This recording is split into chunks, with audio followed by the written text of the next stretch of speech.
It's almost like this pro-democracy talking point used by every single corporate media outlet is part of a coordinated effort. Pro-democracy, pro-democracy, pro-democracy, pro-democracy. But what corporate media won't tell you is that the US government is deeply involved in the unrest gripping Hong Kong. Now, obviously, there's no way the United States can mobilize thousands upon thousands of protesters, but what it can do, and indeed does, is groom protest leaders ahead of time, so when an opportunity arises, the US is in position to redirect popular discontent to suit its own interests instead of the masses of protesters. Cynical stuff, huh? This is Joshua Wong. He's hailed in US media as the fresh face, the poster boy of Hong Kong's democracy movement. Netflix even made a documentary showcasing him as a hero. But what they don't tell you is that Wong works hand in hand with the US government. He's met with top neoconservative senators like Marco Rubio and Democratic Party elites like Nancy Pelosi. Wong testified on Capitol Hill, thanking Congress, not for the money it gave him, but for standing on the side of freedom. I hope historians will celebrate the United States Congress for having stood on the side of Hong Kongers, the side of human rights and democracy. God bless Hong Kong. Thank you.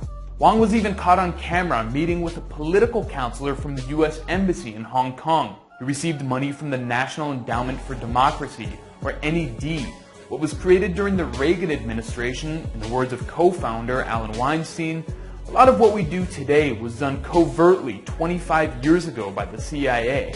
And that's just scratching the surface of Wong and his fellow schemers' ties to the US government. This is Jimmy Lai. He's worth hundreds of millions of dollars, and he's often called the Rupert Murdoch of Hong Kong. Lai is a central figure in the protest movement.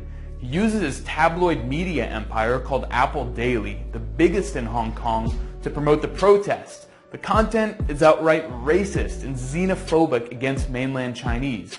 Ironic considering Lai grew up on the mainland and came to Hong Kong as a kid to make his fortune. This full-page ad called pregnant women from mainland China locusts who are invading Hong Kong to steal resources. It's Hong Kong's version of the American right-wing trope about pregnant women pouring across the border to deliver so-called anchor babies in the US. Anchor babies marching down the street because they want their parents to stay in our country. And like Joshua Wong, Jimmy Lai is tight with Washington.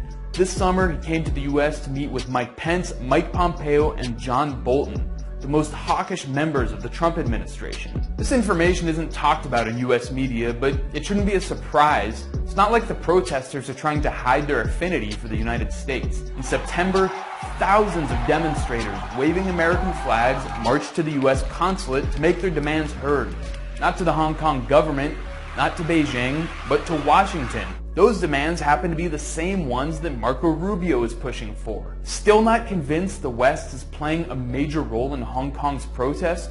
Watch this BBC report from 2014 on the Oslo Freedom Forum. In the basement of this 4-star hotel, human rights activists come to what feels a bit like a school for revolution.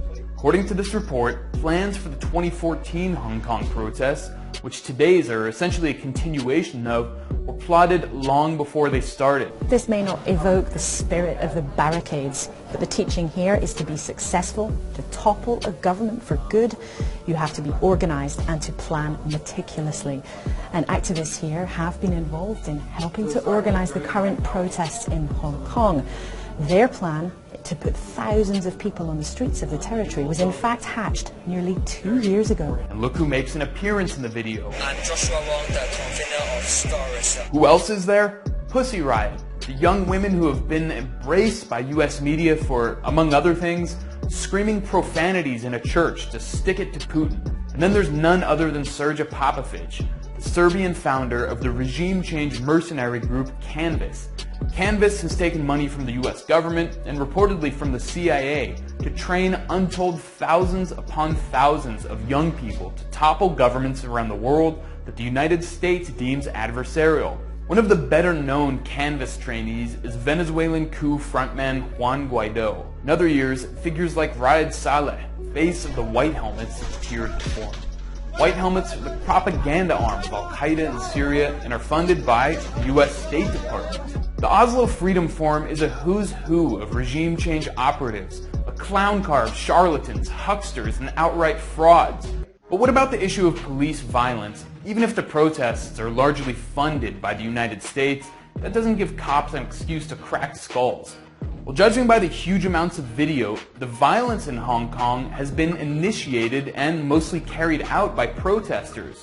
When they occupied the airport, they took a journalist captive and took turns beating him unconscious for hours.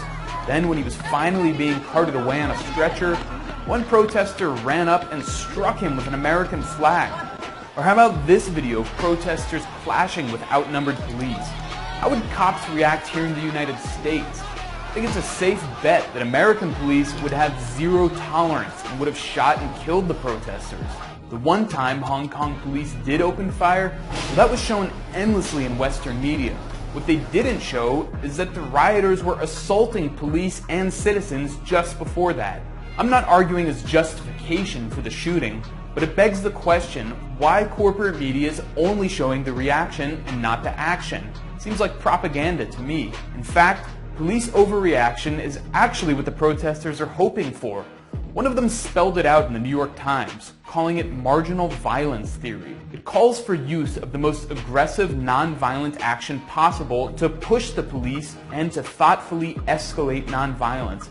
Maybe even resort to violence to push the government to the edge. Watch what Joshua Wong says after he's asked to condemn the violence the protesters have used. I would say that instead of blame or condemn on any behavior of protester, I prefer to find out the solution and through the trial and error process, and to let us to realize that even protester, they will have the incentive or intention to have self-defense or self-protection. But how to use force and also keep and maintain public support is matter for us. As we've seen, the protesters have gone far beyond mild force. Hong Kong's police have been relatively restrained. There have been injuries on both sides, but that's all. There haven't been any deaths. Compare that to, say, the Gaza Strip, where Israeli snipers have shot thousands upon thousands of unarmed protesters and killed 213 Palestinians, including children and medical personnel. So let's call what's happening in Hong Kong what it is. It's not a pro-democracy movement.